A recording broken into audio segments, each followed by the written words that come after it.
Hola, ¿qué tal a todos? Espero estén muy bien.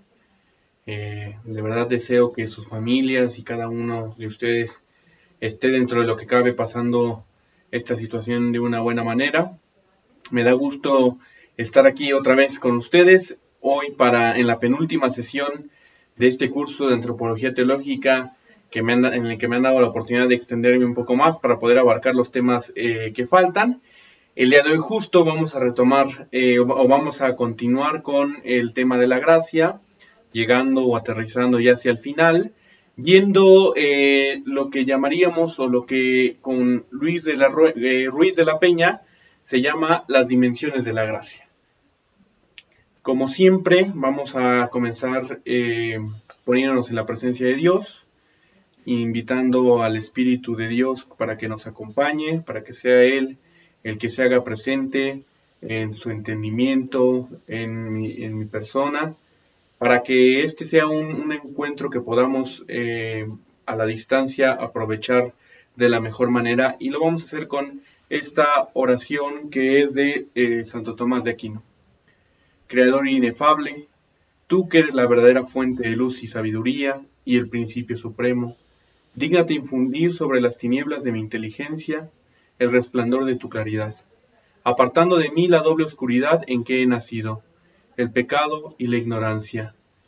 Tú que haces elocuente la lengua de los niños, educa también la mía, e infunde en mis labios la gracia de tu bendición. Dame agudeza para entender, capacidad para asimilar, método y facilidad para aprender, ingenio para interpretar y gracia copiosa para hablar. Dame agudeza para entender, capacidad para asimilar, método y facilidad para aprender, ingenio para interpretar y gracia copiosa para hablar. Dame acierto al empezar, dirección al progresar y perfección al acabar. Tú que eres verdadero Dios y hombre y que vives y reinas por los siglos de los siglos. Amén. Trono de la sabiduría, ruega por nosotros. En nombre del Padre, del Hijo, del Espíritu Santo. Amén.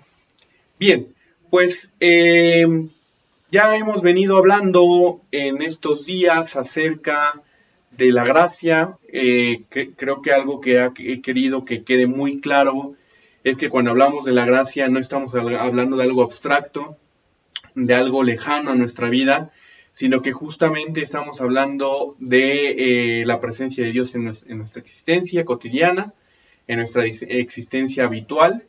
Ya hablamos incluso que justo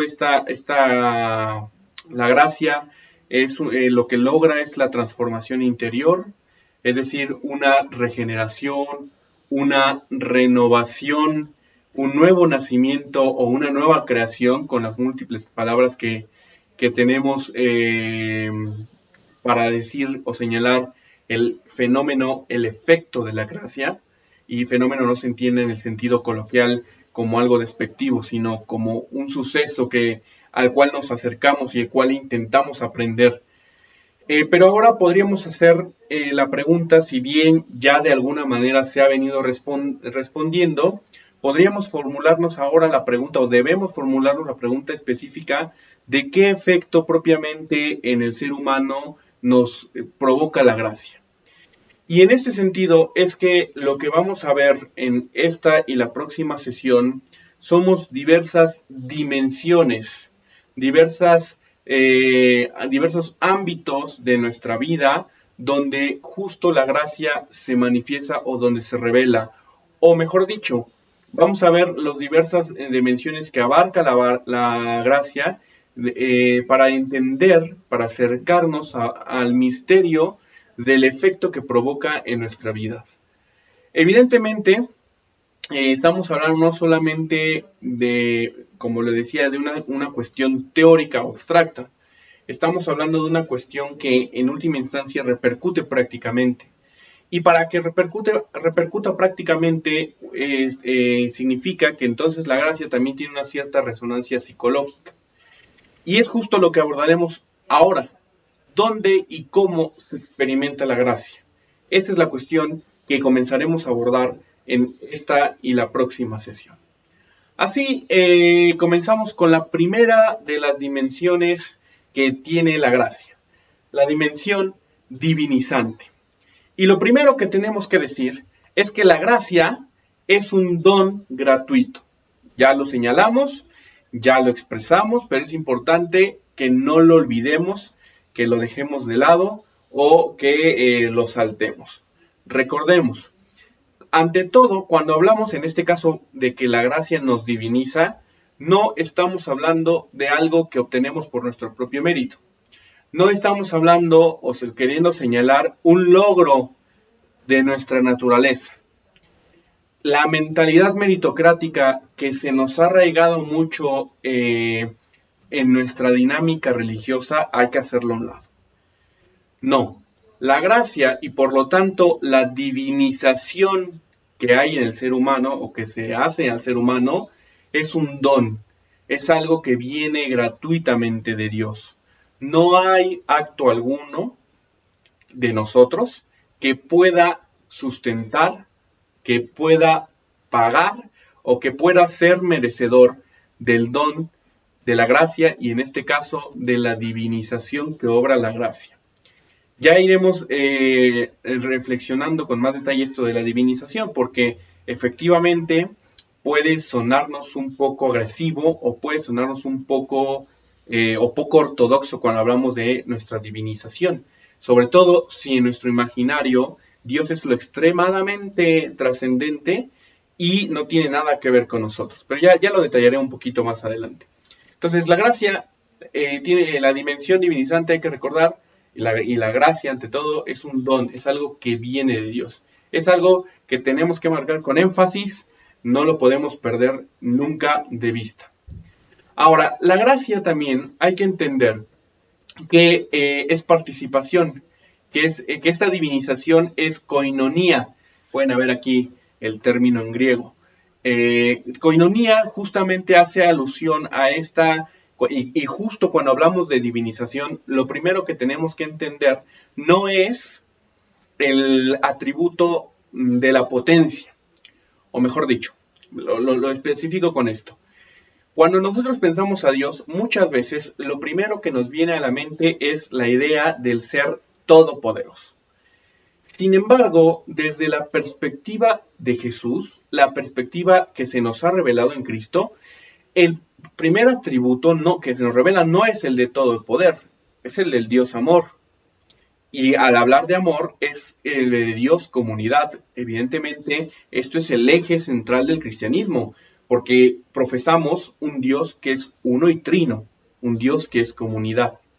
Entonces, cuando hablamos de que la gracia nos diviniza, el primer aspecto que queremos apuntar o hacia el que deberíamos voltear es justamente que cuando hablamos de divinización estamos hablando de esta obra de participación, de esta obra que nos hace ir hacia el encuentro de otros, salir de nuestro ego, salir de nuestro ensimismamiento e ir hacia otros. Otra vez, primero es don, y justo como es don, la respuesta que uno asume o que uno debería asumir es justo la del encuentro, la de buscar otros más, ¿no? Si bien tal vez que no estén en la misma dinámica que uno, sí orientar, sí querer llevar a otros a la dinámica en la que la gracia nos ha situado.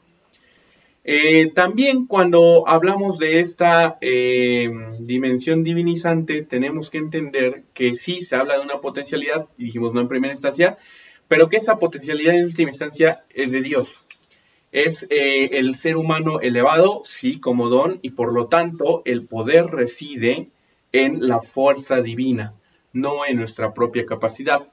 Aquí en la imagen justo lo quiero ejemplificar con ese muñeco que está levantando al otro, a la persona. Es la fuerza de Dios la que eleva la naturaleza divina. Es la fuerza de Dios la que logra ese milagro de llevar nuestras condiciones hacia unas condiciones distintas. Es la fuerza de Dios la que reconfigura nuestra naturaleza. Además, cuando hablamos de divinización, estamos hablando de un hecho actual. Ya hace unas sesiones hablábamos de a qué nos referíamos con la gracia actual, ¿no?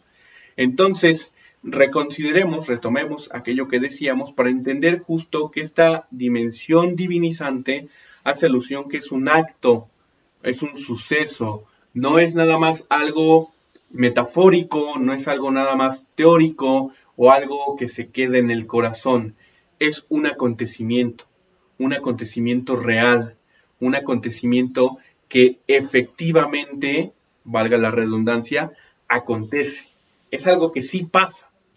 Claro, aquí podríamos señalar, y a mí me gusta que siempre recordemos que a veces cuando nos imaginamos la vida en Dios, o la vida religiosa, o la relación con Dios, pensamos, lo primero que queremos ver es como la espectacularidad, como la sobrenaturalidad, entendiendo sobrenaturalidad como el milagrerismo o como estos sucesos totalmente extraordinarios, inexplicables. Cuando no es así, cuando tiene mucho que ver con nuestra vida ordinaria, con nuestra vida cotidiana. Claro que hay sobrenaturalidad, pero no es en el sentido del milagrerismo o del que los sucesos que sean inexplicables, sino es en el hecho de que se obra algo que por nosotros, por nuestra propia naturaleza, no podríamos, no lograríamos. Y entonces cuando hablamos de la divinización del ser humano, estamos justamente señalando un acontecimiento que va más allá de nuestro propio esfuerzo, que va más allá, ya lo hemos dicho y lo repito y no me cansaré de decir, de nuestro propio mérito. Estamos hablando de algo que reside en primera instancia como sujeto, como actor, como fundamento en el ser de Dios. Claro, nosotros tenemos que responder y nosotros hemos de estar en disposición, pero no es nuestra respuesta el fundamento ni lo que obra la elevación de la naturaleza, sino que es la fuerza de Dios, sino que es justo Dios el sujeto primario y fundamental de este acontecimiento. Nada más como para continuar con esto, hay que decir que esta dimensión divinizante no es una experiencia ajena a la Sagrada Escritura. Principalmente en el Nuevo Testamento y en la segunda carta de Pedro es donde se verá justo o se señalará esto de que el ser humano en Cristo es divinizado, es elevado, su naturaleza es llevada hacia un plano más allá del que estrictamente le compete. ¿Y en qué consiste este ser hechos partícipes de la naturaleza divina? Dijimos que la divinización tiene que ver con participación, que tiene que ver con coinonía, ¿sí? La salida al encuentro con mi prójimo, pero es la salida al encuentro con el prójimo que es con P mayúscula por excelencia, con el otro que es por excelencia, o sea, con Dios. ¿En qué consiste ser entonces hechos partícipes de la naturaleza divina? Y entonces aquí lo primero que tenemos que nos tiene que quedar claro y hacia dónde vamos es que efectivamente cuando hablamos de divinización estamos hablando de que el ser humano deviene, se convierte, se transforma al modo del ser propio de Dios. Y aquí esto es fundamental, que nos adentremos en el misterio de ser y que intentemos captar esto del ser propio de Dios. Y claramente que lo podemos hacer por dos vías. Por la vía racional, puramente filosófica, y entonces nos vamos con Santo Tomás, ¿no? A ver qué es eso del ser, cuando hablamos del ser de Dios, de a qué nos estamos refiriendo, y entonces salen todos los atributos clásicos. Dios es todopoderoso, Dios es infinitud, Dios es omnipresencia, Dios es eternidad. Pero en el curso que nosotros estamos tomando, que no es un curso de teología natural, no es un curso de una perspectiva en la que nosotros abordamos la cuestión de Dios desde una perspectiva racional, no entrarían o no caben en primera instancia esos atributos. Más bien, no es como siempre en todo trabajo y estudio teológico, ante todo nuestra mirada debe estar puesta siempre en primera instancia en Dios. Y al poner esta mirada en Dios, la fuente de la que nosotros rascamos es la misma revelación. Y la cumbre y cima de la revelación es Jesús. Jesús es la revelación misma del Padre.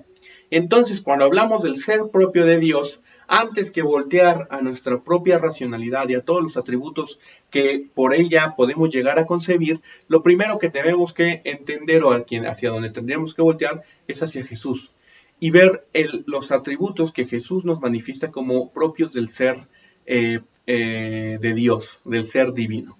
Y ya lo dije hace un momento, en esta dinámica de voltear a Jesús para ver el ser de Dios, nosotros nos encontramos ante todo con la donación, con el amor, con la misericordia, todos estos atributos que si bien son distintos, van de la mano, pero que nos reflejan de alguna manera, si bien no estrictamente, totalmente diferente, sí de alguna manera no es el primer atributo del poder, de la omnipotencia, que habitualmente en la charla tal vez más coloquial o popular puede presentarse en primera instancia. El Dios fuerza, el Dios poder, o Dios como fuerza, como poder, que es una experiencia, si bien sí racional, pero también a veces es tal vez la experiencia religiosa más primitiva, no es lo que aquí nos interesa, sino es justamente la experiencia desde Jesús, la revelación que en Jesús se nos hace sobre la intimidad de Dios. Y en ese sentido el ser propio de Dios no va por ahí, sino va más bien con la dinámica del amor, de la misericordia, de la inclusión. Entonces, aquí también es importante que entendamos una distinción que también es muy coloquial, ¿no? La distinción entre el endiosamiento y la divinización. Cuando hablamos de divinización, lo que estamos queriendo señalar es justamente que la naturaleza humana está siendo elevada, pero el está siendo es imprescindible, no es por sí misma elevada, ¿no? Está siendo elevada hacia el ser propio de Dios, está siendo configurada con el ser propio de Dios, que dijimos el ser propio de Dios es el amor, misericordia, bondad, etc. Y cuando hablamos de endiosamiento, más bien estamos señalando, o se quiere señalar, la actitud que habitualmente podemos llegar a tener de sentirnos o elevarnos nosotros por nuestro propio esfuerzo o percibirnos que tenemos un cierto esfuerzo que nos eleva sobre los demás. Si se dan cuenta, las actitudes son totalmente diferentes. En uno es don, en uno es gracia, en el otro es mérito. En esta uno se eleva, uno es llevado o es elevado, pero uno se sabe no merecedor de esa elevación. Y por lo tanto, cuando está siendo elevado, no mira hacia abajo para pisotear o burlarse o señalar lo banal, superficiales y pecadores que son los demás. En la otra actitud sí, en el endiosamiento, que puede ser una actitud tanto del creyente como del no creyente, aquel que quiere, porque estamos hablando de aquel que quiere tener el poder, que quiere tener toda la gloria, que quiere tener toda la fuerza, que quiere ser lo máximo y que entonces desde la aparente cima en la que está es capaz de mirar con ojos de desprecio hacia abajo. Es una actitud totalmente diferente a la que vemos o a la que queremos señalar cuando hablamos de divinización en la perspectiva teología que estamos abordando, ¿no? Entonces es importante que lo entendamos. No es lo mismo esa utopía ontológica de querer ser como Dios respecto a la elevación que Dios mismo, que Dios en primera instancia obra y por la cual por misericordia nos lleva. También es importante que entendamos que no se trata de una concepción panteísta, es decir, en la que cuando hablamos de divinización no se está queriendo señalar a que nos convertimos en Dios, no se está queriendo señalar a que Dios está en nosotros y no se distingue, o nosotros estamos en Dios y no nos distinguimos. No se está queriendo señalar que no somos más que un mero atributo de Dios. No es esa la perspectiva que estamos señalando. Es una perspectiva de distinción en la que en esa distinción el encuentro es fundamental y el encuentro es el que nos eleva, el que nos lleva manteniendo nuestra individualidad, manteniéndonos como seres personales. Entonces, no se trata ni del endiosamiento, que es el sentirme o elevarme por encima por mis propias fuerzas, por mis propios méritos, y entonces hacia abajo despreciar, ni se trata tampoco de la concepción panteísta en la que nos unificamos perdiendo toda distinción perdiendo toda personalidad.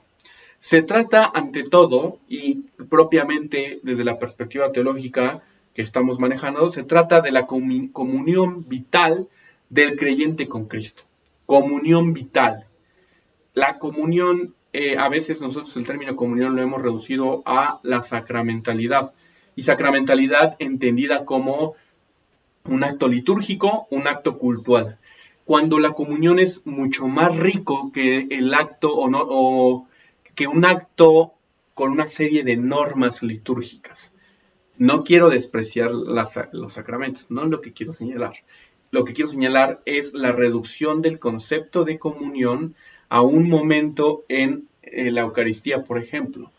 La comunión implica efectivamente si bien no ser lo mismo, mantener un mismo objetivo, tener algo que nos une íntimamente con esa realidad que es alterna, que es distinta a nosotros.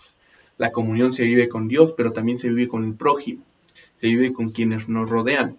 Por ejemplo, la que podemos ver en una familia y una comunión, aunque sean distintos, aunque sean totalmente diferentes, habrá un vínculo que los mantenga unidos y eso es a lo que llamamos comunión. Y entonces aquí estamos hablando de una comunión vital.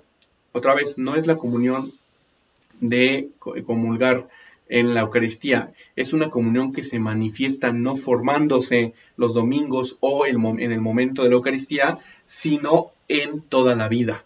Por eso es una comunión vital, una comunión en la que se manifiesta en nuestro estilo de vida, en nuestra forma de ser.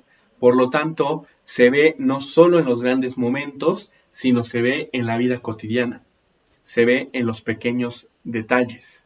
El que es fiel en lo poco es fiel en lo mucho, y el que no es fiel en lo poco, pues evidentemente en lo mucho no podrá ser fiel, aunque a veces se aparente eso.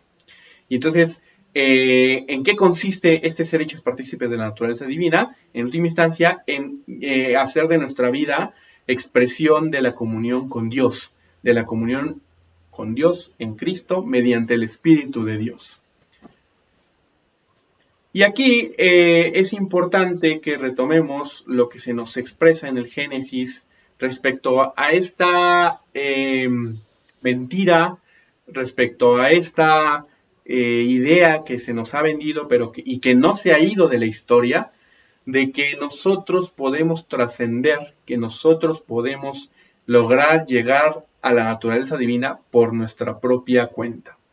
Este anhelo que es propiamente humano y es una constante en nuestra existencia, en la que se nos vende la idea de que nosotros sin Dios podemos llegar a ser como Dios, en la que nosotros podemos llegar a la cumbre, a la cima, sin necesitar de Dios, sin el auxilio de Dios. Y claro que aquí no estoy hablando de cumbre o la cima en términos materialistas. Es decir, no estoy hablando en la cumbre o cima como esta idea del éxito que está muy marcada en nuestra cultura contemporánea, que seguramente ustedes si tienen Facebook, redes sociales, encontrarán llenos de frases motivadoras que quieren llevarnos hacia el éxito. No, aquí estamos hablando justo de elevar nuestra naturaleza, llevarla hacia la plenitud. Y es una constante que está intrínseca en nuestra vida, ¿no? Ya decía Aristóteles, y ha sido una constante en la filosofía el ver que nosotros buscamos la felicidad, buscamos nuestra plenitud, está como arraigada en nuestro corazón esa búsqueda de que nuestra naturaleza llegue a ser más de lo que es. El punto es que como en el relato de la caída, se nos ha prometido o hay serpientes que nos prometen cumplir con ese anhelo que tenemos. Hay serpientes que nos ofrecen frutos que dicen que lograrán satisfacer o cumplir con esa idea, con ese deseo, con ese anhelo que está en el corazón de manera muy profunda y que quiere llevarme hacia la plenitud. Y hay que decir que la promesa de la serpiente es veraz. Es decir, la promesa no es falsa. El hecho de que nosotros podamos llegar hacia la naturaleza divina, se puede, se logra. Y eso es justo de lo que hablamos con la gracia, cuando señalamos que la gracia nos diviniza. no del modo ni en el orden de los medios que nos promete la serpiente. Es decir, no por nuestro propio mérito, no por nuestra gran idea, no por nuestra propia capacidad, no en el orden de los medios. Siempre será por gracia de Dios y siempre será de la mano de Dios y siempre será conforme a la perspectiva de Dios. Por eso decía, no estoy hablando de este ideal, de esta cumbre o esta plenitud, de la idea del éxito tan presente en nuestra cultura contemporánea, sino vamos más allá de eso, ¿no? Un ideal que puede cumplir una persona o al que puede llegar una persona que no cumple con los lineamientos de los estándares de éxito. Piensen, por ejemplo, en un San Francisco de Asís, que en su momento, pues sí, a lo mejor él podría estar en los otros lineamientos de lo que nos ha venido como éxito, pero él es capaz de dejar todo esto e irse hacia un modo de vida que es totalmente diferente, que es totalmente contrario al que la sociedad, el éxito, marca. Y la naturaleza de San Francisco evidentemente es elevada. Podríamos señalar respecto a quien vende estas ideas del éxito respecto a San Francisco, la promesa es la misma para ambos, el deseo y el anhelo es el mismo en ambos, pero los medios son totalmente diferentes. ¿Cuál propiamente llega a la plenitud? No el que está acá. Hay muchos ejemplos de gente que está acá, llega y se cae, o se avienta, o simple y sencillamente se da cuenta que esto no es propiamente lo trascendente. Y en cambio alguien que vive en la pobreza, que no tiene nada, que ha dejado todo, vive en la plenitud. ¿Sí? Entonces, la promesa, repito, no es falsa, la promesa es veraz, pero el modo, el orden de los medios, es donde está el detalle. Entonces, es importante que, y en ese sentido vemos aquí uno de los elementos, ¿no? Mientras la serpiente nos ofrece la autopromoción, desde la perspectiva teológica que estamos manejando, estamos hablando de que se trata de un don de Dios, que se trata de un don divino.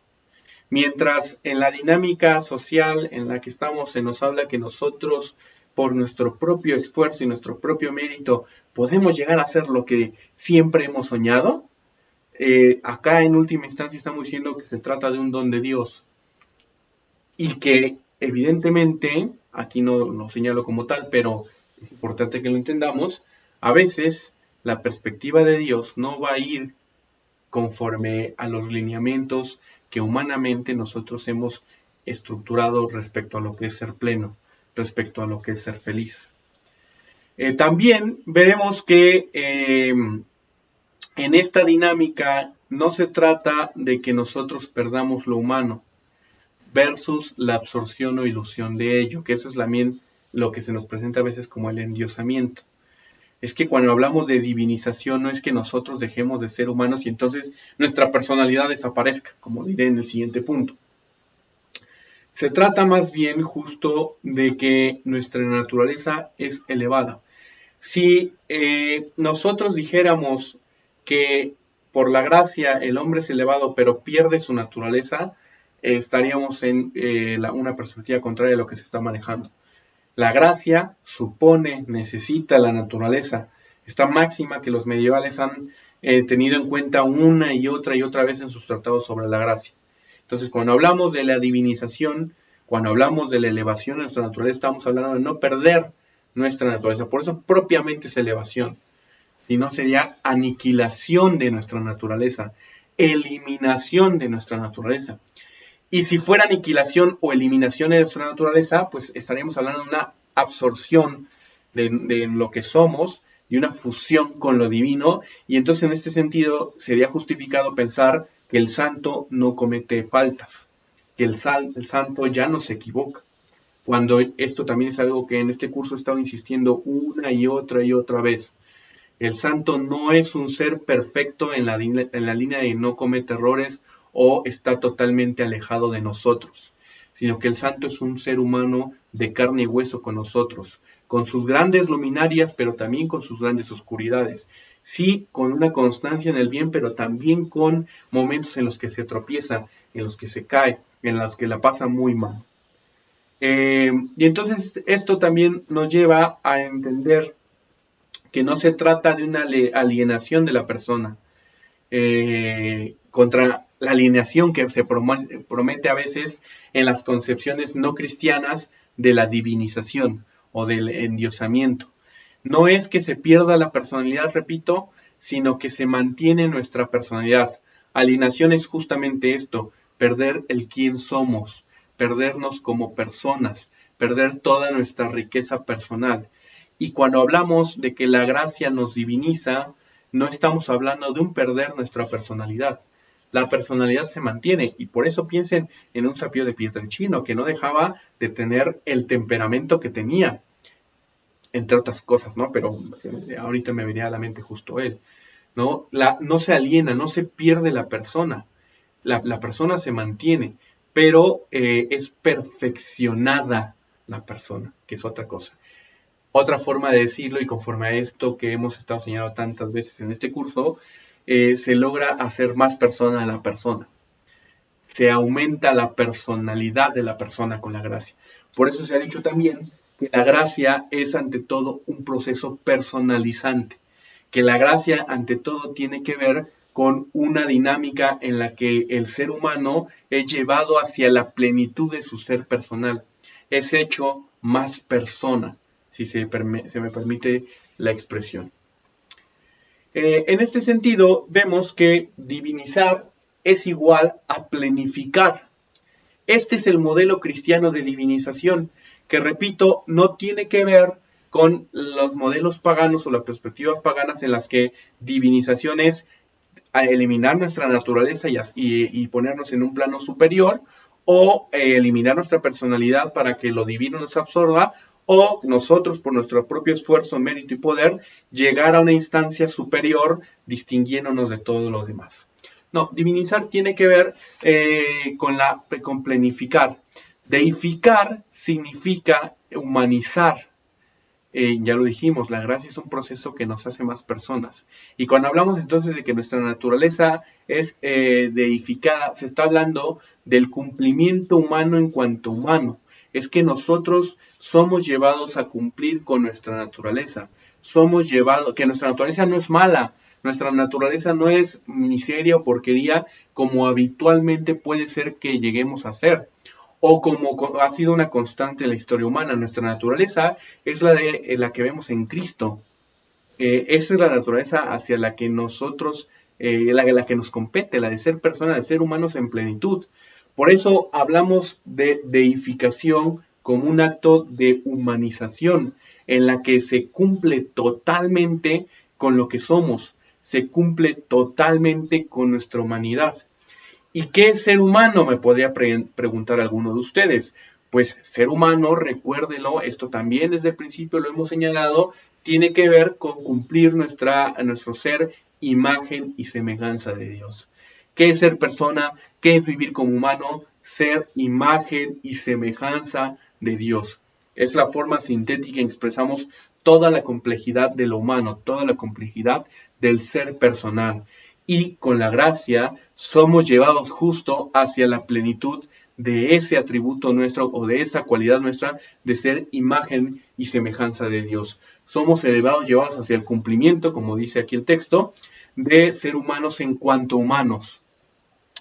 Además, hay que decir que en la perspectiva que nosotros vemos, o la que estamos, el modelo cristiano de divinización, el ser humano no es enemigo de Dios, como en la perspectiva pagana se nos ha presentado. En la perspectiva pagana, en la mitología, en muchas de las mitologías, o en todos los relatos de la relación entre Dios y los hombres, una constante es que el ser humano está peleado con Dios y Dios con el ser humano. Piensen en Zeus, ¿no? Peleado es que hay una constante tribulación entre ambos y a veces incluso el mismo ser divino está tan harto que lo que quiere es deshacerse con ellos. Y podrían decir, bueno, y el arca de Noé y todo esto, habrá que matizar, ¿no? Y hacer exégesis en cada uno de los textos. Pero lo que sí debemos señalar es que estrictamente el poner a Dios contra el hombre y al hombre contra Dios no es bíblico. Justo lo que vemos en todo el relato de la Sagrada Escritura es una constante en la que Dios se preocupa por el hombre, una constante en la que Dios va al encuentro del hombre, una constante en la que Dios muestra su amor por los seres humanos y también el otro lado, en la que el ser humano quiere voltear y está en la tensión de la vida, que sí, por un lado quiere servir y estar con su Dios y Señor, pero por otra también se llega a tropezar y constantemente expresa lo contrario, ¿no? El aguijón de la carne que no le deja vivir como cumpliendo el bien que realmente anhela. Pero más allá de eso, lo que queremos ir desde la perspectiva de la fe cristiana es que, y con el hecho de señalar que la gracia nos diviniza, nos plenifica, es que nos lleva a participar por gracia siempre en el ser que Dios es, como ya hemos señalado antes. Es el cumplimiento de las promesas que también en la Sagrada Escritura se nos van expresando. Es el cumplimiento, es el llevar a plenitud aquello que se nos ha prometido de justamente vivir en plenitud, ese ser imagen y semejanza de Dios. La participación en este sentido es más que mera imitación. Es importante que lo entendamos. Participar de la naturaleza divina no es imitar solo algunos de sus atributos o imitar, lo podemos entender mejor como un acto momentáneo en el que ya yo imito y ya después sigo siendo el que soy. Cuando hablamos de participación es un intento por asumir dentro de mi personalidad o en mi personalidad, en mi modo de vida, de manera cotidiana, el ser de Dios, el vivir la misma vida de Dios, vivir como Dios habita entre nosotros. Es asimilarnos por una comunión vital, es asimilarnos configurando nuestra existencia con la existencia de Dios, poniendo en la misma sintonía. Repito, es más que mera participación, es más que mera imitación. La participación es todavía más. En la participación hay un compromiso, pero también hay una integralidad, hay una exigencia mayor, una continuidad más grande que la que vemos en un solo acto de imitación. Si hay alguien, recuerden, si hay alguna duda o pregunta, no duda ponerla en el chat y en el momento preciso para ello las afrontaré. Y entonces esto nos lleva a entender que preguntarse por la divinización es preguntarse por la persona divina con la que participamos. A ver, sí, ya dijiste que es participar en el ser de Dios, pero si decimos que Dios es trino y uno, decimos que son tres personas, ¿con cuál de los podríamos preguntar ingenuamente, ¿no? ¿Con cuál de los tres seres? No son tres seres, es un solo ser, es un solo Dios con tres personas, pero planteando mal la pregunta, ¿con cuál de los tres nos identificamos? Y entonces creo que aquí debería quedar claro, ¿no? No se puede comulgar con algo que resulte totalmente otro, que resulte totalmente extraño. El Espíritu de Dios, el Padre, quedan de alguna manera, nos quedan lejanos, nos quedan extraños, de alguna manera, porque en Cristo se nos han acercado, en Cristo ya no nos quedan extraños, pero intentando acercarnos al misterio trinitario con toda la limitación de nuestro lenguaje, con toda la limitación de nuestro concepto y sobre todo con toda la limitación de nuestros intelectos. El que nos queda más a modo, el que nos queda más en primera instancia es el Hijo. Es en quien se nos revela Dios, la naturaleza divina. Entonces, cuando hablamos de la divinización, cuando hablamos de participar de la naturaleza de Dios, de la misma vida divina, el primero en que hemos de pensar es en el Hijo. Por eso decimos y se señala que la divinización en última instancia desemboca en filiación, como veremos enseguida. Pero antes de ir a esto de la filiación, es importante entonces que entendamos. Jesús es instancia central para hablar de nuestra elevación, de la elevación de nuestra naturaleza. Sin Jesús no podemos entender en qué consiste. Primero, no podríamos hablar de una elevación de la naturaleza, porque no podríamos hablar de una encarnación de Dios. Pero justo porque se encarna, es que podemos hablar de una elevación de nuestra naturaleza. Porque el Hijo de Dios se hizo hombre, vivió y habitó entre nosotros, comió con nosotros, murió entre nosotros, pero también ha resucitado y está entre nosotros. Que a veces esto es algo que se nos olvida, ¿no? Hablamos de Jesús como si hubiera solamente en pasado, porque además en nuestro esquema cronológico tenemos la ascensión a los cielos, y entonces con la ascensión a los cielos pensamos ya no está en medio de nosotros, pero no va por ahí. Jesús, al estar resucitado, está con nosotros. Perdón, y está con nosotros justo en el Espíritu, en su Espíritu, en el Espíritu de Dios que nos ha dejado y que nos acompaña. Pero Jesús es la primera instancia. Jesús, por decirlo de una manera muy burda, es el lado material de Dios. Es la forma en que nosotros palpamos la divinidad, sin la cual nos quedaría en la dinámica de lo abstracto. Y nuestra relación con Dios sería extremadamente primitiva, en la que Dios es totalmente alejado y nosotros, Dios es extremadamente trascendente y nosotros totalmente inmanentes, en la que el nombre de Dios nos queda muy lejano y por eso hay que tener toda la sacralidad, ¿no?, extrema que se pueda por el nombre, porque es algo lejano, ¿no? E incluso en la que Dios hay que tener tanto cuidado porque ¿qué tal si ese Dios se enoja con nosotros y por su trascendencia nosotros estamos continuamente afectándole y mereciendo el infierno, ¿no? No.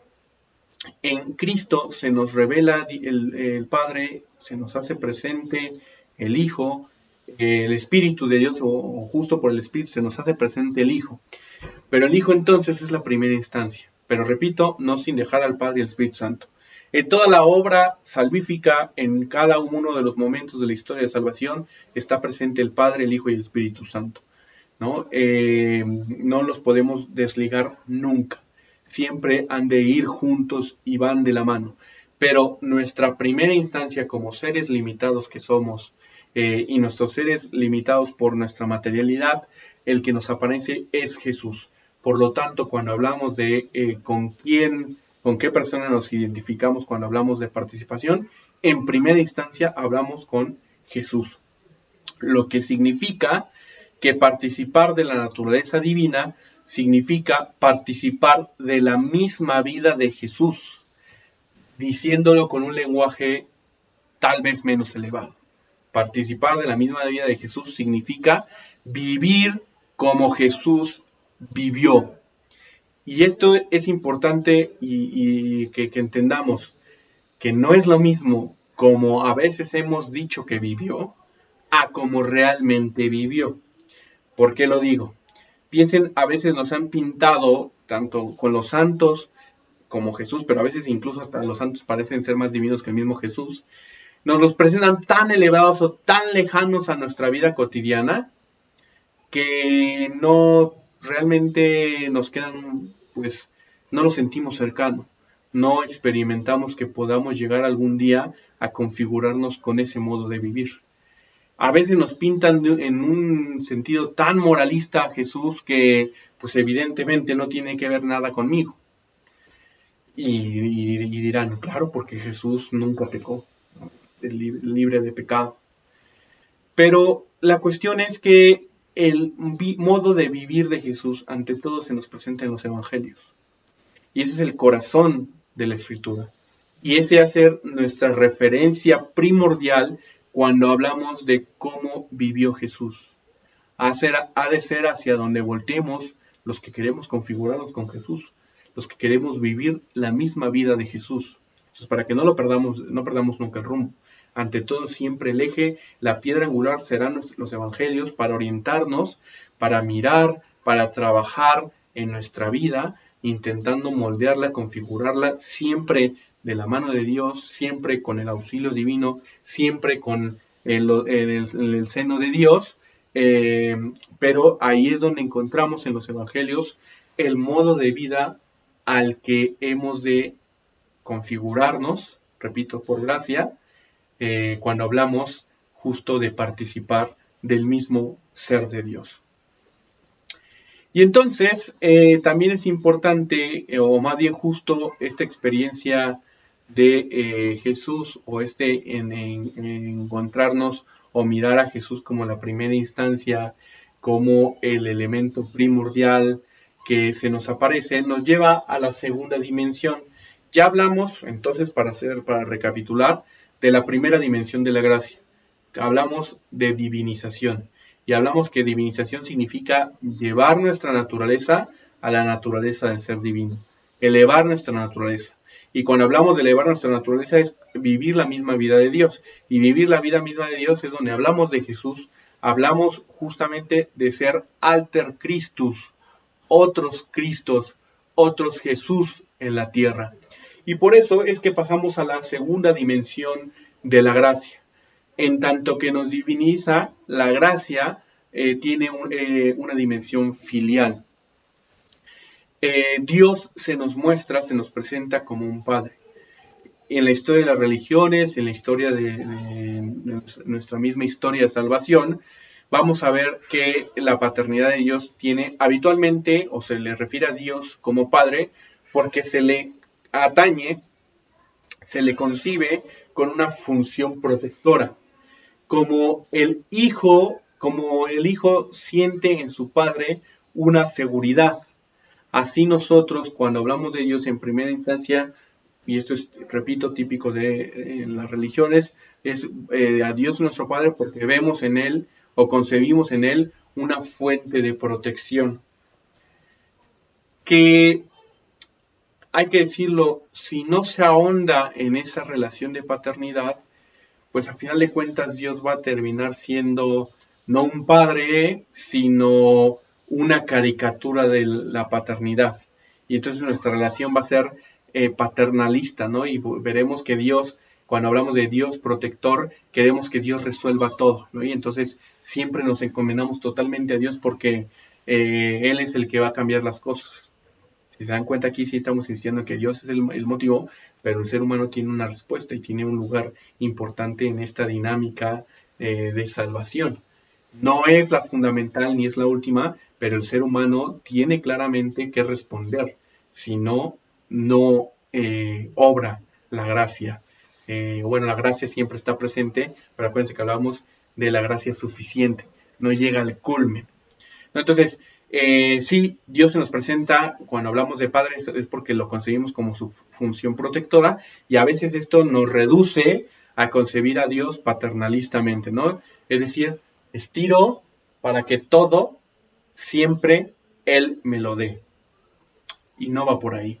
También nos referimos a Dios como Padre porque concebimos en Él nuestro carácter fontal, nuestro origen, nuestro fundamento. Y entonces cuando nos dirigimos a Dios como Padre ya no solamente es porque lo concebimos como el protector, sino porque concebimos que de Él venimos, que en Él hallamos o a Él señalamos como nuestro principio, como nuestro fundamento, como el origen de todo el movimiento de la existencia del universo y en última instancia el origen de mi existencia. Ahora bien, hay que decir que en la experiencia bíblica sí está tanto concebir a Dios por su función protectora, como también concebirlo por su carácter fontal u originante. Pero en este sentido, la experiencia bíblica se moverá o se mueve entre la filiación natural, es decir, el ser hijos de Dios porque de Él venimos, en tanto su carácter fontal, y la filiación jurídica. Es decir, y esto creo que esto es fundamental y es un hecho extremadamente central en la experiencia bíblica. No es que nosotros concebimos solamente, no es solamente que nosotros concebimos a Dios como nuestro origen, como nuestro fundamento, sino que Él mismo ha querido hacernos sus hijos. Sino que Él mismo, por pura gratitud, por pura gracia, Él de manera electiva ha optado por hacer de nosotros sus hijos. Es algo justamente, podemos decir, innovador. Eso es algo que rompe con esta concepción banal de la paternidad como con una función meramente protectora o paternalista. Y que va más allá justamente de de Dios como el fundamento, como el origen. Es que Dios ha querido hacernos sus hijos. Entonces, la experiencia bíblica se va a mover entre la filiación natural, el ser creados por Dios, el ser de efectos de la obra de Dios, y el que Dios ha querido hacernos sus hijos. Ahora, en el Antiguo Testamento, la filiación es un término, y ya hablamos de paternidad.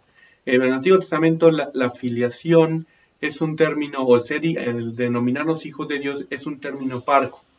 De hecho, solo en 6 lugares de manera segura se puede ubicar al situarnos como hijos de Dios. En Jeremías 3.19, en Malaquías 2.10, en Isaías 63.16 y en Tobías 13.4, igual que en Sabiduría 14.3. Si quieren los textos bíblicos, recuerden el texto de Ruiz de la Peña, ahí pueden encontrar todos ellos. Aquí hago como paréntesis y les señalo, saben que a mí no me gusta como tal estar constantemente remitiendo al término, no porque no lo considere importante, sino porque creo que a veces nos perdemos o perdemos el hecho fundamental de citar un texto. No es para señalar fundamentalistamente o con el afán del literalismo de que, porque aquí lo dice la Biblia está, ¿no? Y como tal, por eso, ¿no? Sino ante todo lo que me interesa es la experiencia integral del mensaje que encontramos en la Sagrada Escritura. Por eso es que a veces rehuyo de sacar los textos bíblicos, porque a veces incluso los llevamos a usar como estrella ninja, ¿no? Para todo lo que, un argumento, mira, en tal texto y aquí esto y esto. Cuando creo que justo la Sagrada Escritura, en tanto palabra de Dios y en tanto experiencia vigente, va más allá de la literalidad del texto. Pero entonces, ahora la pregunta, cerrando este paréntesis, la pregunta es, ¿por qué aparece tan pocas veces en el Antiguo Testamento? ¿Por qué no aparece mayormente el concebirnos como hijos de Dios? Y lo que debemos decir es que tal vez el motivo por el cual no se haya atrevido el pueblo de Israel, el pueblo judío, a señalar con mayor énfasis que somos hijos de Dios, es por el temor de caer en las perspectivas paganizantes en las que era tan cercano a Dios que se le perdía el respeto sacro que en Israel, en el judaísmo, se le ha dado a Dios. Por otra parte, si bien el término filiación aparece pocas veces, el término hijo o la noción de filiación, no el término filiación específicamente, evidentemente no, sino lo que significa la filiación, hay que decir que hijo es común que se le señale al pueblo en general, no de manera individual, y por eso Jesús fue desconcertante y hasta blasfemo que se dijera hijo de Dios, porque era una noción más bien general, o que tenía que ver con el rey o con los justos. En cualquiera de los 3 casos que Jesús llegue y diga, yo soy hijo de Dios, pues es desconcertante, es blasfemo, porque o tiene que ver con la integralidad, tiene que ver con la comunidad total, o tiene que ver con el rey, con el predilecto de Dios, o tiene que ver con los que son justos. Y que alguien se atreva a decirse justo, pues tiene un detallito, ¿no? Claro, fuera de Jesús para nosotros tiene muchísimo problema el que nos consideremos ya en la justicia en su máxima expresión. Entonces, lo que vamos a ver es que si bien el término está ausente, sí hay una filiación adoptiva, que tiene que ver con una elección gratuita. Dios que se hace un pueblo, Dios que busca una alianza, Dios que justo al hacer esta elección le da el derecho a esta comunidad elegida de su providencia y también el derecho a su herencia, al cumplimiento de sus palabras. En el Nuevo Testamento, sin embargo, vamos a ver una perspectiva diferente, o por lo menos más amplia respecto al ser hijo de Dios. La noción o hacia lo que significa la filiación, vamos a ver alrededor de 258 casos en todo el Antiguo Testamento. Si los contrastamos con los 6 que encontramos en el Antiguo Testamento, claro que hay una gran distinción. Y más si consideramos que el Nuevo Testamento es más cortito que el Antiguo Testamento. ¿A qué se debe? ¿Cuál es el fundamento? ¿Por qué? ¿Qué fue lo que cambió? ¿Cuál es el eje fundamental para que esto haya sido así? Pues claro, la filiación tiene que ver con que el hecho detonante es Jesucristo, que llamó a Abba y enseñó a llamar así a Dios. Jesús es el hecho fundamental de la filiación. Jesús, el hecho fundamental de la filiación, me refiero a que la vida de Jesús y sus enseñanzas, sus obras, apuntaron siempre hacia la concepción de Dios como nuestro Abba. Él mismo nos enseña a llamarlo así. Por eso, la filiación está indisolublemente vinculada a Cristo. No la podemos separar de Jesús. La filiación es en y por Cristo. No podemos entender el ser hijos de Dios sin Jesús, que es el primogénito, que es el Hijo con mayúsculas. Es importante que no perdamos de vista esta cuestión.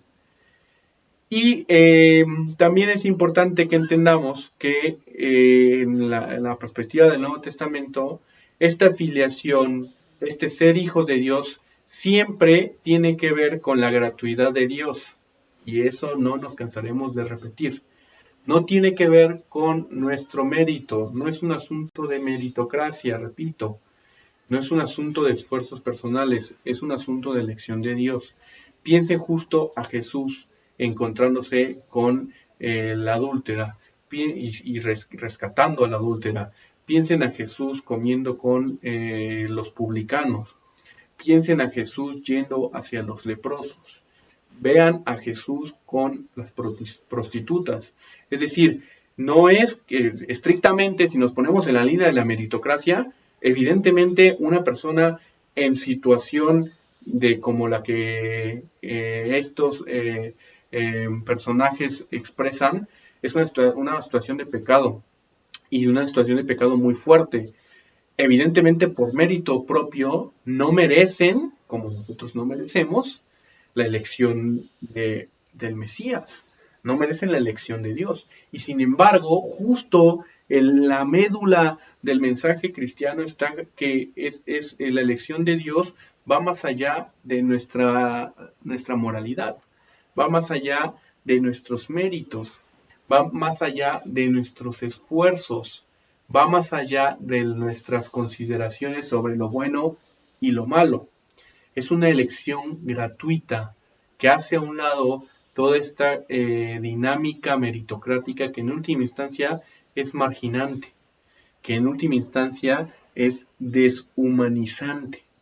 Justo cuando alguien se considera con el mérito suficiente como para estar en la gloria de Dios, es capaz de cosificar al prójimo, como hace el fariseo que va al templo y dice: gracias, Señor, porque no me hiciste como aquel. Ahí ya no se le está tratando como persona, ahí ya no se le está dando el lugar que merece, pero se ha perdido en primera instancia el hecho de que la filiación, el ser hijo de Dios, el ser elegido, es un asunto de gratuidad, no es un asunto de mérito, no es un asunto de propio esfuerzo. Ahora vamos a ver que entre el Hijo y el Padre hay una connaturalidad. Jesús se manifiesta con una connaturalidad que espanta a los fariseos de la época. Es que ¿quién es este para decir de esta manera o referirse así a Dios. Pues, ¿qué le pasa? ¿Qué le sucede? Y esa connaturalidad es hacia la que nos orienta el que nosotros también asumamos a Dios como nuestro Abba. Jesús lo que nos quiere llevar no es a una experiencia diferente de la suya del Padre, es a la misma experiencia del Padre que Él tiene. Esto es bellísimo, esto es maravilloso, lo vuelvo a señalar. Jesús no quiere decirnos o señalarnos o presentarnos o llevarnos a una experiencia distinta de la suya del Padre. Quiere llevarnos a la misma experiencia del Padre que Él tiene. Esa experiencia de connaturalidad. Repito, no se trata de llevarnos hacia algo diferente, sino hacia su misma experiencia. Por eso dice Ruiz de la Peña en el texto: la recepción del Espíritu en el interior del justo con su virtud transformante conlleva la percepción de Dios como Abba, o lo que es lo mismo, la experiencia subjetiva de la real paternidad de Dios. Y finalmente da derecho a la herencia de los bienes divinos. El poder señalar al Padre como Abba es justamente llevarnos a la misma experiencia de Dios que Jesús ha tenido. Y hacia allá vamos, esa es la intención. Y remarco, porque esto es importante que no lo perdamos de vista. A veces nosotros nos hemos quedado en un afán en la que no nos sentimos totalmente lejanos de Jesús. Nos sentimos totalmente lejanos de la naturaleza de Dios que se nos da en Cristo. Pero lo que se ha empeñado Dios es justamente en llevarnos o elevar nuestra naturaleza hacia la suya, en llevarnos hacia la misma relación que Dios tiene en sí mismo. La relación intratrinitaria.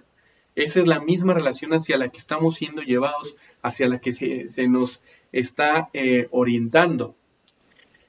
Por eso vamos a ver que en Pablo, por ejemplo, se habla de la adopción. En Juan se habla de un nacimiento que viene de Dios. Pero el punto es que lo que se intenta es señalar al justo como semejante siempre al Hijo. Al justo como expresión de alguien que está viviendo la misma justicia que Jesús vive, viviendo del mismo modo que Jesús vive. Al justo como alguien que ha conformado de manera radical su vida con la de Cristo. Y a esa conformación es a la que estamos llamados los cristianos. Es a reproducir en nuestra propia carne los misterios salvíficos, la obra salvífica de Jesús. Es a vivir en nuestro contexto particular, bajo nuestros ámbitos específicos y con nuestra personalidad peculiar, a vivir la vida de Jesús, a reproducir la vida de Jesús en nuestros entornos. De ahí que tengamos que entender que solo es cristiano aquel en quien Cristo se va formando, no aquel que dice ser cristiano. Que seamos cristianos sabemos muchísimos, pero realmente cristiano es aquel que vive la vida de Cristo, aquel que va reproduciendo en su propia vida la imagen del Hijo, hasta tal grado que se convierta en un facsimilar de la resurrección, que se conviertan en una imagen viva de la resurrección de Jesús resucitado. Como veremos más adelante cuando hablemos justo de la dimensión práctica de la gracia, el hecho de vivir la misma vida de Jesús implica vivir el mismo amor de Jesús e implica vivir nuestra imagen dándonos como Jesús se ha dado. Entonces, ser cristiano no tiene que ver con una cuestión intelectual, mental. No es aquel que piensa ser cristiano. No es aquel que dice ser cristiano. No es aquel que reproduce o que escribe. Es aquel que con su vida, aunque no lo diga, se evidencie que es cristiano. Es aquel que no necesita un discurso teológico, por decirlo así, para evangelizar. Cristiano es aquel en quien podemos ver a Cristo en nuestros contextos particulares, en el presente con la dinámica propia de esta vida, de esta época. Y entonces también es importante que en esta dinámica veamos que ha sido designio de Dios el concebir a Cristo como primogénito de muchos hermanos, como dirá San Pablo en Romanos. No es otra vez un asunto que se nos haya ocurrido a nosotros. No es un asunto que tenga que ver con nuestra gran capacidad moral. No es un asunto que venga que ver con nuestra gran creatividad o nuestra gran inteligencia. Tiene que ver, en última instancia, con un designio de Dios. Dios ha querido, no ha tenido, ha querido que Cristo sea el primogénito, que Cristo sea el primero, que Cristo sea el nuevo Adán, y que sea el principio, por así decirlo, de la nueva creación. Y solo es alcanzable Jesús en tanto que nos constituimos en verdaderos hijos de Dios. Solo es alcanzable este designio de Dios en tanto que nos constituimos como verdaderos hijos de Dios. Y nos constituimos como verdaderos hijos de Dios solo siempre y cuando vivamos conforme al primogénito. Si no vivimos conforme al primogénito, no nos constituimos en verdaderos hijos de Dios. Y aquí hago una pausa. De momento pareciera ser que todo es esfuerzo personal, pero no, recuerden, siempre es gracia, siempre es moción del Espíritu de Dios, siempre es auxilio divino. Porque cuando hablo de vivir conforme, evidentemente que nos vamos a tener muchas tensiones, pero de lo que se trata es de estar acompañados siempre por la gracia de Dios y de que constantemente en nuestra vida estemos intentando ser más dóciles a la voz de Dios, a sus designios. Y entonces, el designio es que Cristo es el primogénito de muchos hermanos, solo es alcanzable constituyéndonos en verdaderos hijos de Dios, y solamente somos hijos de Dios en tanto que vivimos conforme al primogénito. De ahí que el ser hijo de Dios se conciba como el ser revestidos de Cristo. Nosotros en tanto nos constituimos o vivimos como auténticos hijos de Dios en tanto que nos revestimos de Cristo. Nuestra filiación, en este sentido, la filiación adoptiva y la filiación natural van de la mano. E incluso, como dirá Ruiz de la Peña, nos hemos de aventurar a decir que la filiación adoptiva es una modalidad de la filiación natural. Ser hijo de Dios no lo podemos entender sin vivir, sin voltear, sin concentrarnos en la persona de Jesús.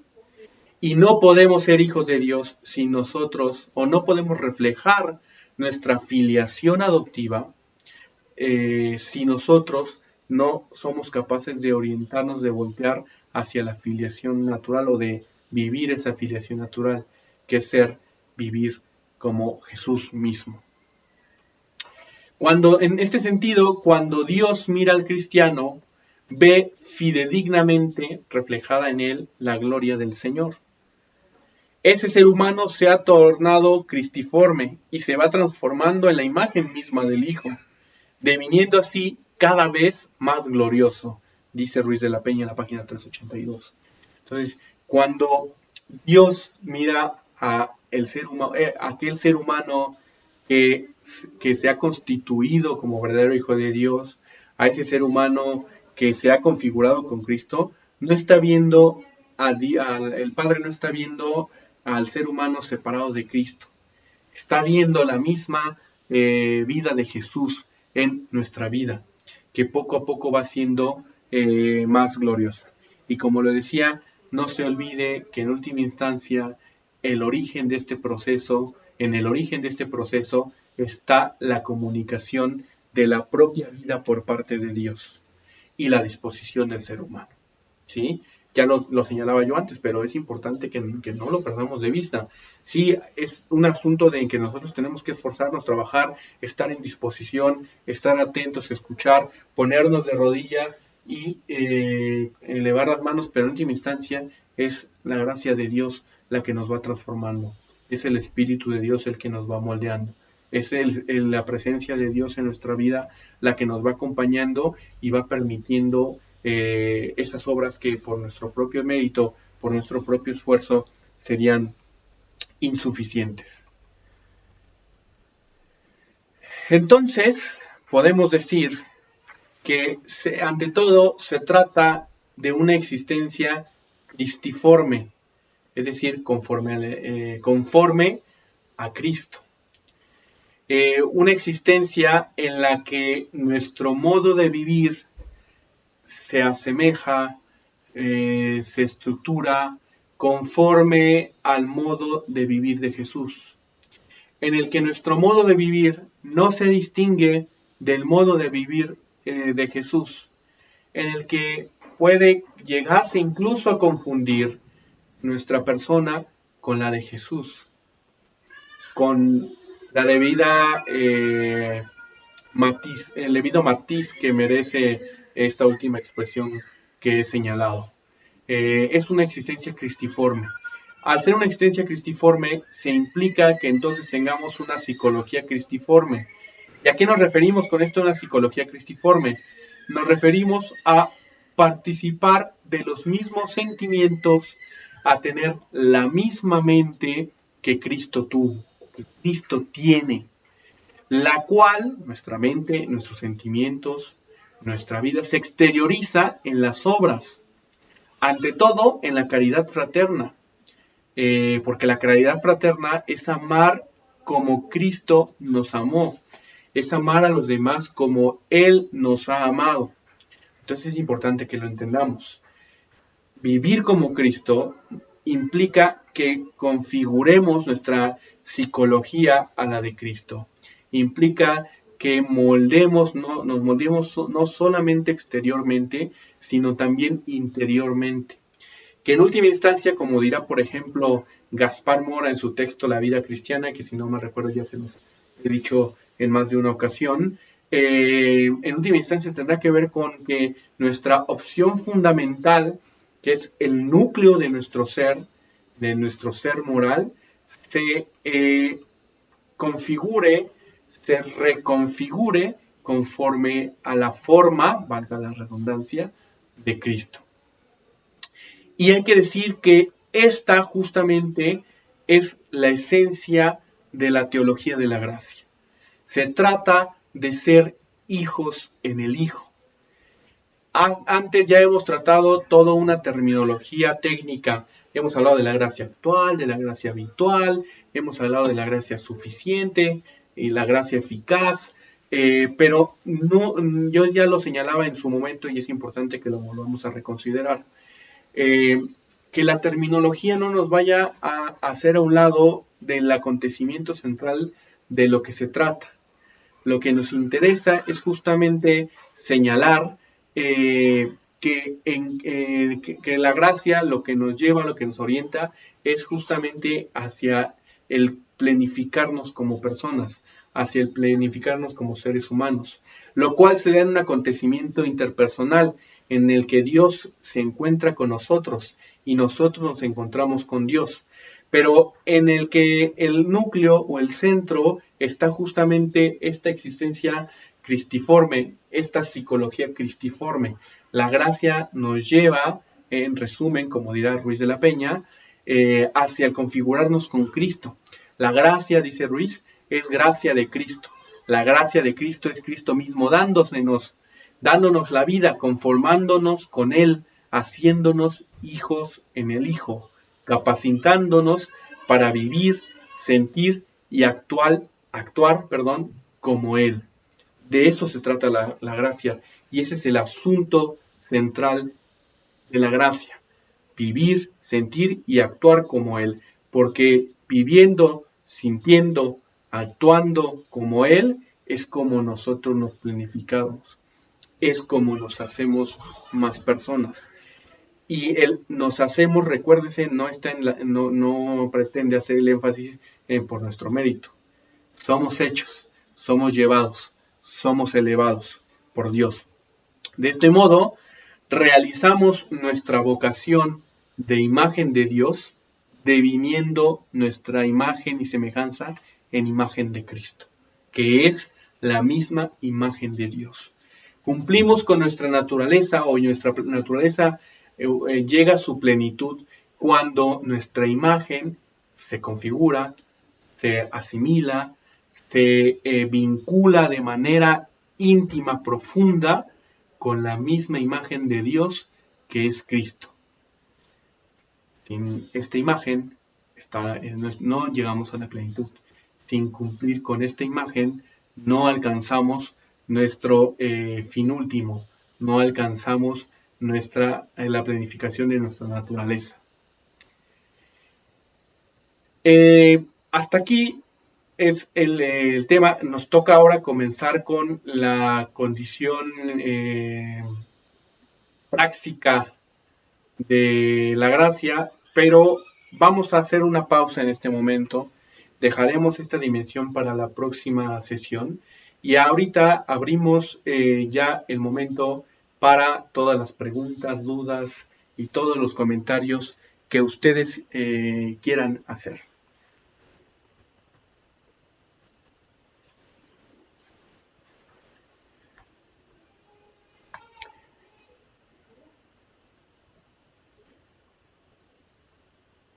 Saludos a todos, saludos a Isaac Vázquez, un abrazote muy fuerte, qué bueno saber que andas por aquí. Bien, Miguel Juárez pregunta, ¿la gracia de Dios solitario al Dios trino nos eleva?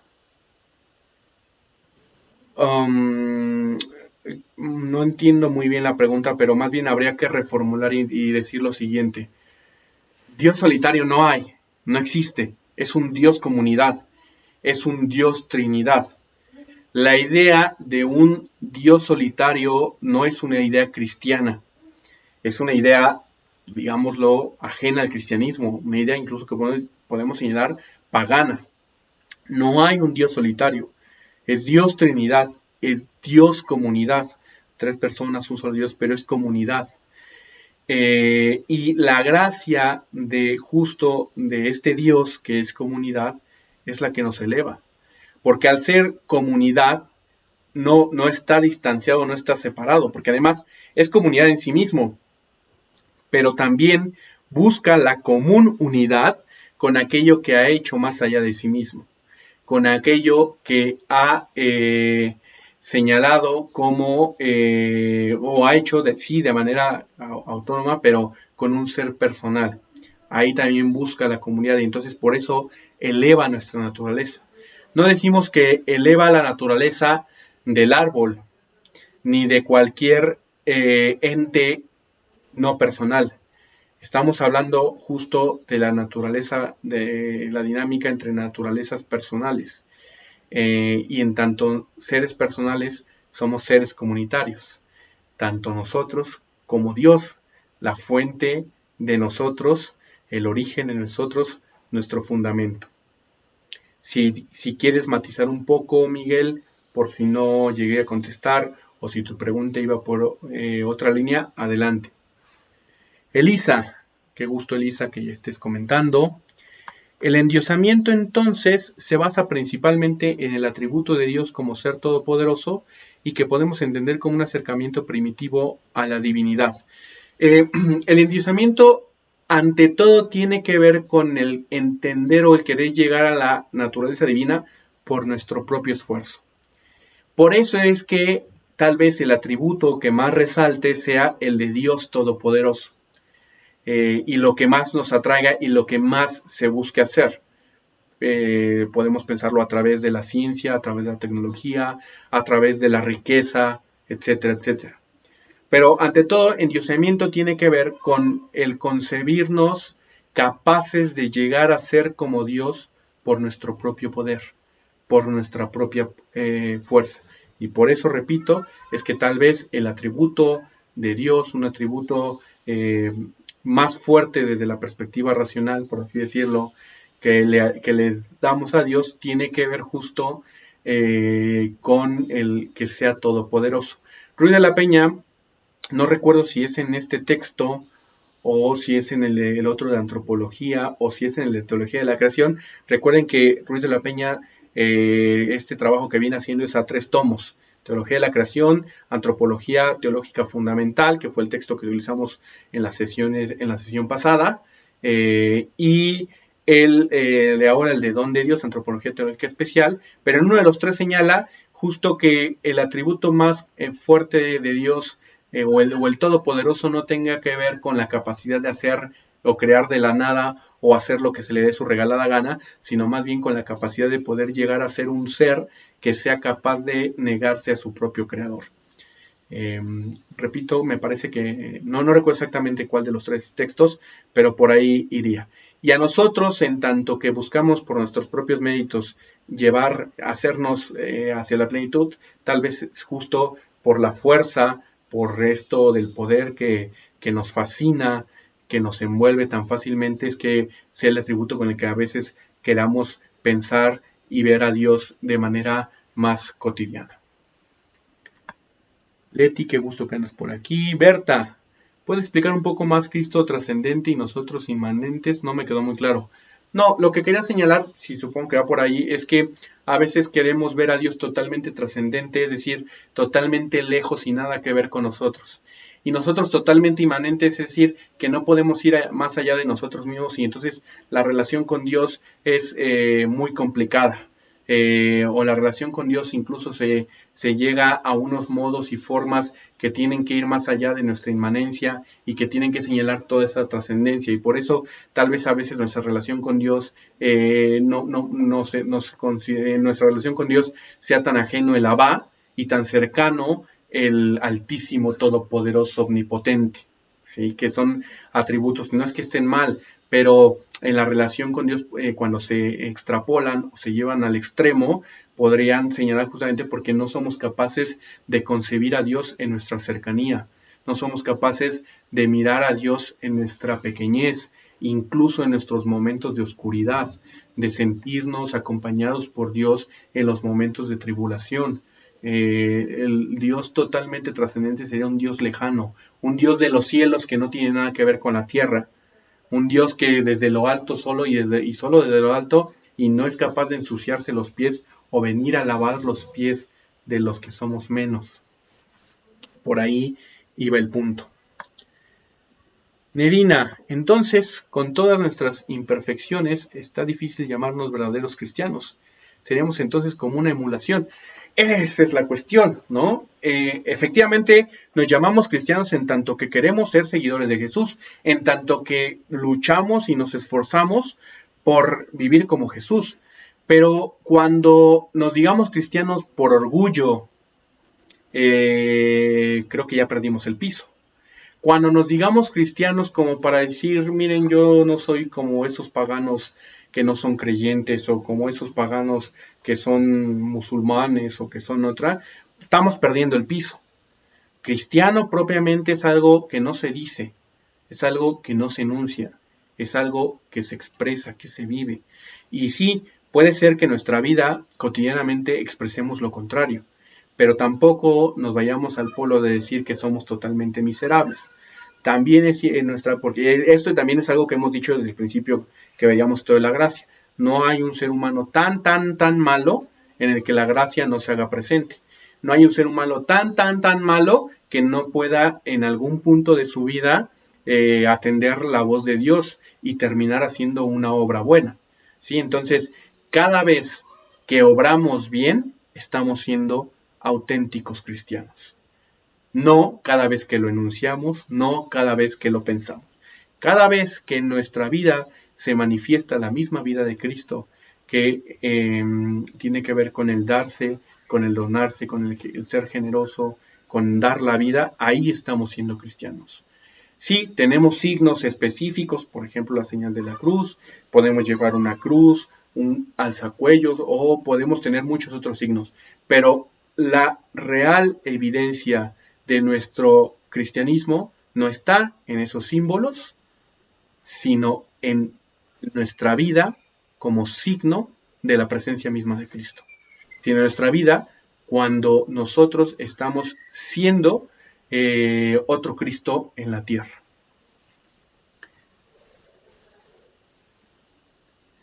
Dice Rainbow Chan, Catalina Gutiérrez.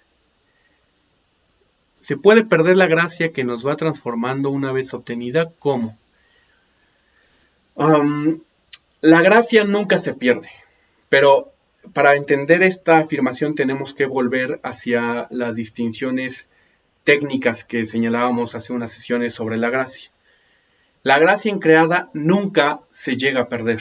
¿Por qué? Porque Dios no deja de amarnos, Dios no deja de soplarnos, Dios no deja de llamarnos, Dios no deja de estar a la puerta tocando y llamando para que cenemos con Él, como señala el Apocalipsis. No, en ese sentido Dios nunca, y esto nos debe quedar bien grabado, por más que seamos los más viles en la tierra, nunca nos abandonará. Nunca nos despreciará. Y podría señalar por ahí, pero hay textos bíblicos donde dice que Dios aborrece el mal. Sí. Pero la experiencia última y a la que nos apunta la Sagrada Escritura, no en un verso, sino en la integralidad de los textos, es que Dios siempre está orientándose hacia nosotros. Dios siempre está buscando que todos los hombres se salven y lleguen al conocimiento de la verdad. En ese sentido, decir que se pierde la gracia sería decir que Dios pierde, si se me permite la expresión, toda esperanza en nosotros. Sería decir que Dios pierde toda pasión, toda, igual si me permite expresar esto de toda pasión, todo eso que le genera su creación. Sería decir que Dios ha perdido el interés por su misma creación. Y entonces, ¿sería el Dios amor que profesamos? ¿Sería el Dios amor que se nos ha revelado en Cristo? No. Y justamente en Cristo vemos que ese Dios no se cansa de buscarnos. Ese Dios no se cansa de ir por nosotros. Por eso no podemos pensar que la gracia se pierde. Lo que sí, cuando decimos que se pierde la gracia, estamos hablando ante todo de nuestra disposición, de nuestra atención, de nuestro estar atentos, orientados hacia la voluntad de Dios. Eso sí se llega a perder. Eso es algo que en la vida podemos constantemente, en la que nos podemos descarrilarnos. Y en ese sentido hablamos cuando perdemos la gracia. No que perdemos la presencia de Dios, o más bien, no que Dios pierde nuestra presencia, si se me permite esa expresión otra vez, sino que nosotros hemos perdido su presencia en tanto que hemos dejado de atenderle, en tanto que hemos dejado de escucharle, de oírle, de estar con él, de estar atentos a su voluntad.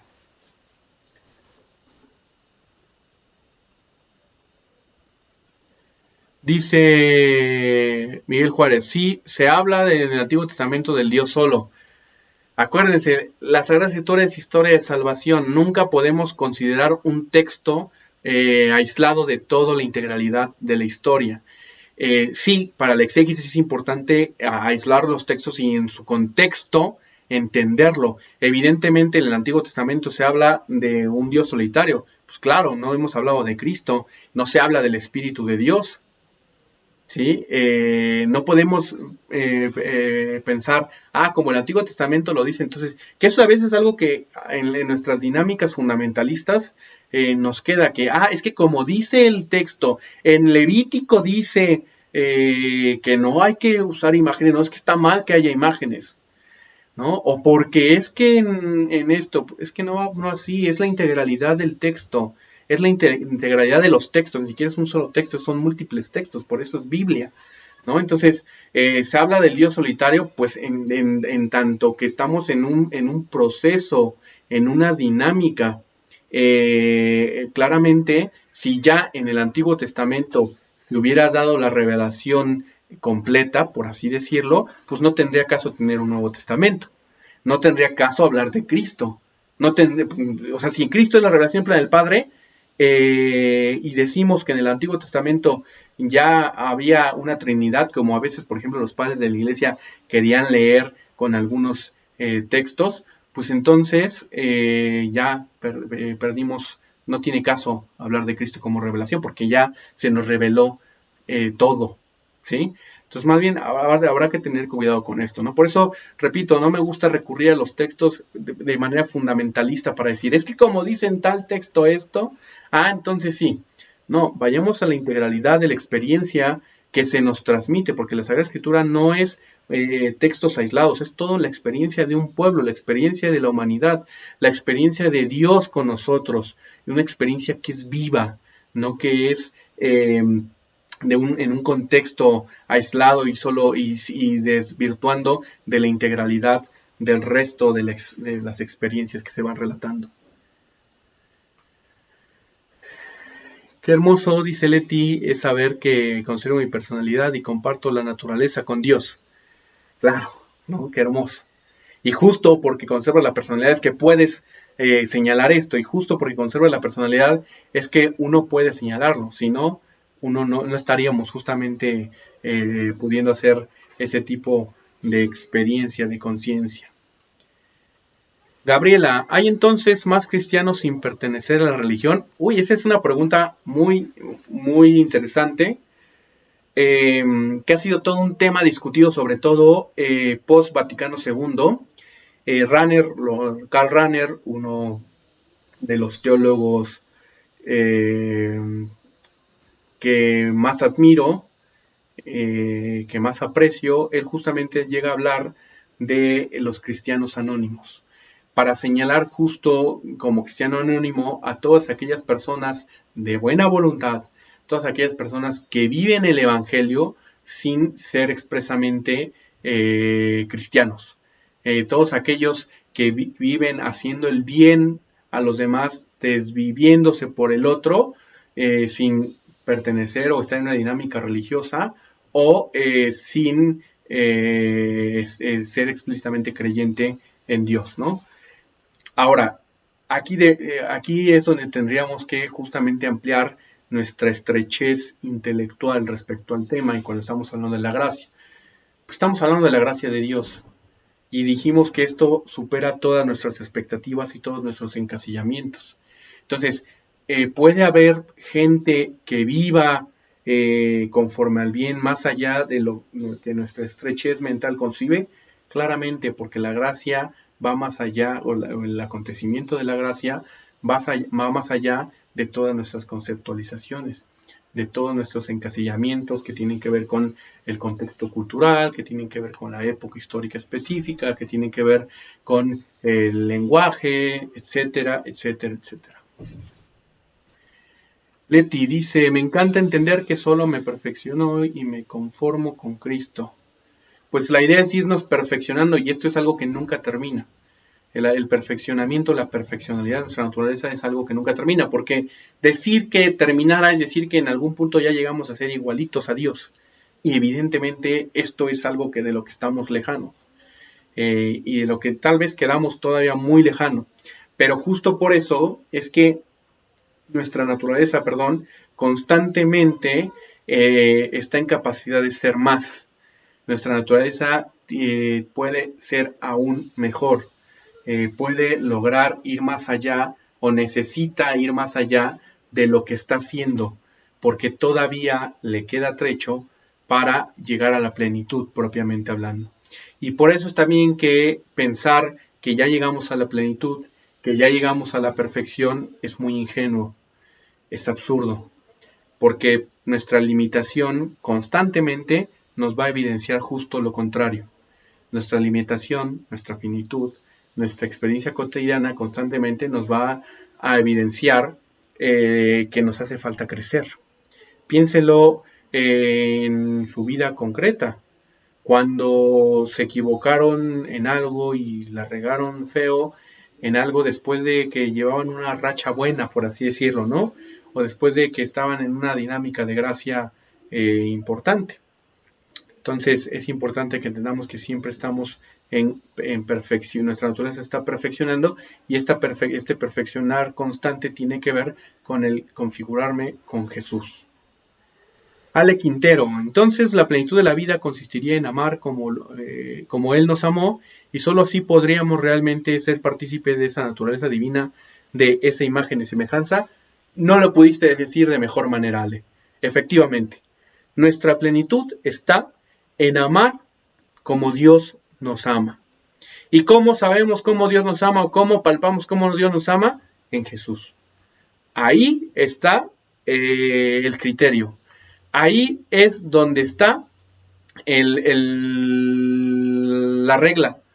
Ahí ese es el modo en que Dios nos ama, dándose, desbordándose, yendo al encuentro constante, dándose sin descanso.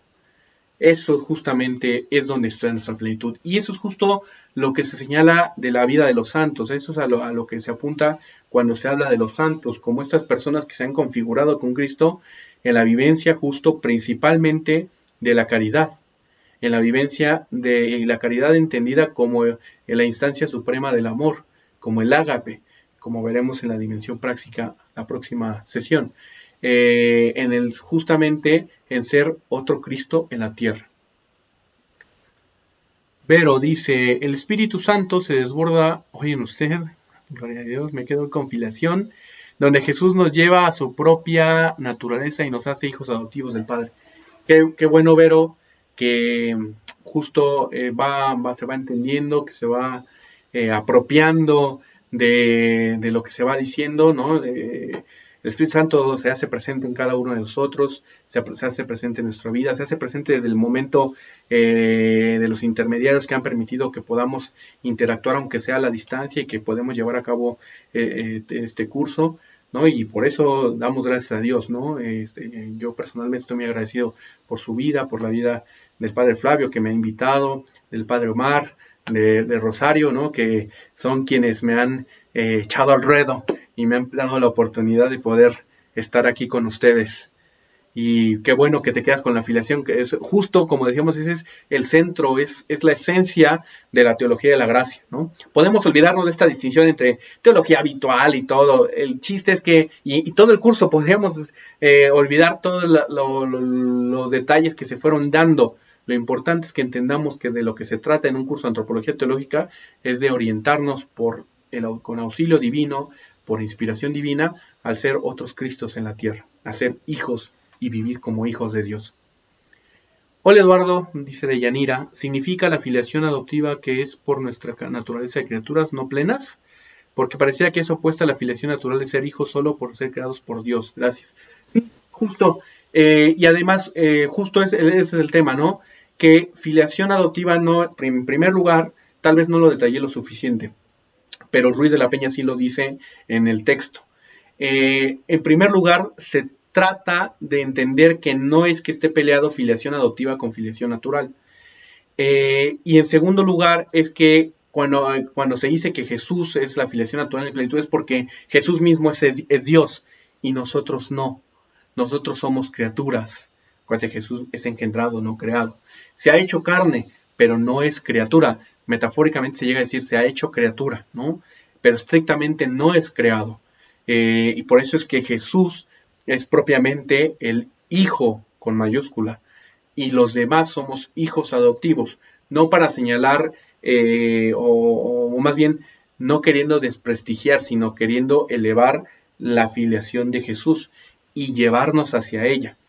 Nosotros podemos llegar a vivir la misma filiación, a vivir como hijos de Dios de manera natural.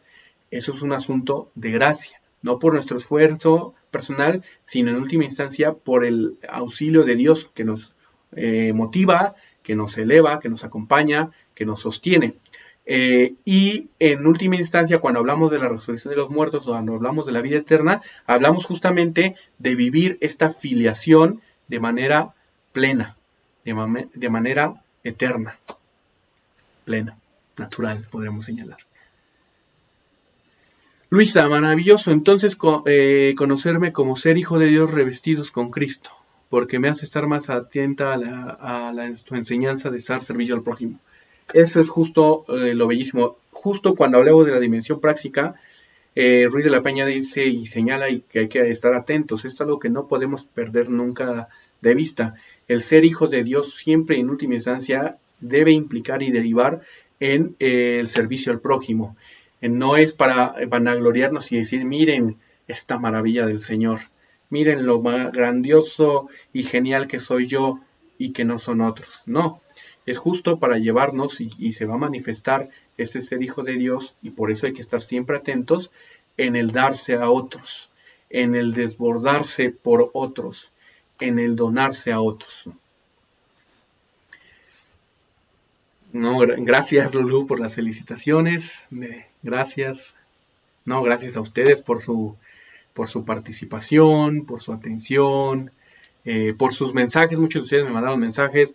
Estoy muy atrasado, a algunos ya les he contestado, a otros no. Pero gracias, los he leído. Qué bueno que les estén sirviendo las reflexiones, ¿no? El texto, ¿no? Vayan a Ruiz de la Peña, que es realmente el experto. Yo soy el intérprete. Él es propiamente el que sabe, ¿no? Bueno, vayan a los textos. Gracias, Luisa, también gracias a ti por estar acá. Danibia, ¿la divinización del hombre es la trascendencia del único Dios? Tendría que matizar eso, pero la divinización del hombre es elevarnos a la naturaleza de Dios. ¿Y qué es ser como Dios? Amor, en última instancia. Si entendemos como trascendencia de Dios la vivencia del amor como un atributo totalmente o llevado a su máxima extremo, efectivamente, ¿no? Porque a lo mejor a nosotros en primera instancia está la inmanencia y está el querer quedarnos, el velar por nuestro propio interés, por nuestra comodidad, el egoísmo, ¿no? Pienso en Richard Dawkins y toda su estudios y sus teorías sobre el gen egoísta como lo específico de lo humano y el altruismo como un atributo secundario.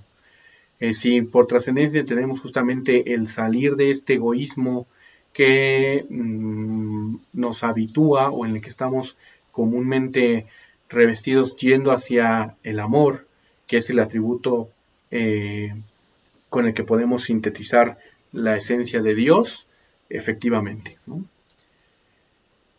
Gracias a ti, Deyanira. Gracias, Moni. Gracias, Ale. No, hombre, gracias a ustedes. Gracias por todo. Pues parece ser que ya no hay ninguna otra pregunta. Yo les agradezco en primer lugar por su participación, por estar aquí. Les invito a que sigamos reflexionando por todo esto que se viene diciendo. Recuerden que ante todo esto se trata de el estudio, tiene que ver con la vida, no estamos hablando de nosotros ante todo, y esto tiene que repercutir, ¿no? Les agradezco mucho por sus amables palabras, por sus atenciones, por todo lo que me han dado ustedes y el acogimiento que me han dado, ¿no? Los textos de Ruiz de la Peña, repásenlos, vayan leyendo. La próxima sesión tenemos la última, donde ya cerramos justo esto de las dimensiones de la gracia, y pues donde justamente terminamos con este curso. Les invito a que si no se han suscrito al canal, lo hagan. Por ahí me dijeron, no sé si sea cierto, pero creo que se necesitan cierta cantidad de suscriptores para poder mantener el canal. Estén atentos, voy a estar subiendo material, es algo que me había, ¿cómo se dice?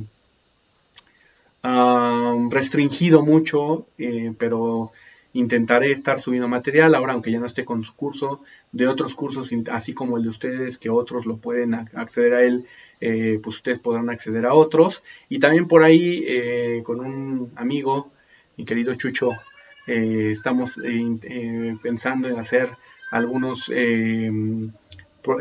no un programa, pero sí algunos capítulos más cortitos sobre algunos temas teológicos y filosóficos más puntuales, para que pues podamos compartir unos con otros.